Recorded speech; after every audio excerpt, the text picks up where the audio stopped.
বৈষম্য বিরোধীদের কেন্দ্রীয় কার্যালয়ে সংঘর্ষ, নারীসহ আহত অনেকেই।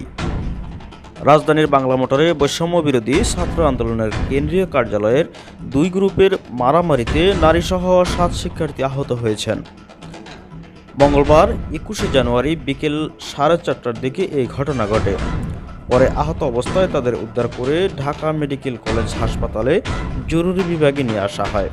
আহতরা হলেন ইস্ট ওয়েস্ট বিশ্ববিদ্যালয়ের শিক্ষার্থী ইমরান সরকার, তেজগাঁও কলেজের শিক্ষার্থী জান্নাতুল মিম, আবরার আলামিন আফসার উদ্দিন, জাতীয় কবি নজরুল ইসলাম কলেজের শিক্ষার্থী আসিফ ও ডেমরা বড় মাদ্রাসার ছাত্র মাসুদ।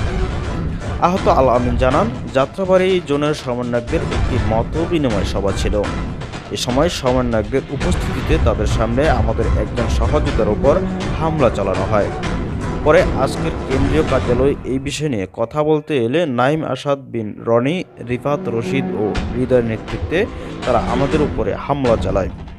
এতে আমাদের বেশ কয়েকজন সহযোদ্ধা গুরুতর আহত হয়ে বর্তমানে জরুরি বিভাগে চিকিৎসা নিচ্ছে। ঢাকা মেডিকেল হাসপাতালের পুলিশ ক্যাম্পের ইনচার্জ পরিদর্শক মোহাম্মদ ফারুক জানান, বাংলা মোটর থেকে কয়েকজন শিক্ষার্থী আহত অবস্থায় জরুরি বিভাগে এসেছে, তাদের সবার চিকিৎসা চলছে।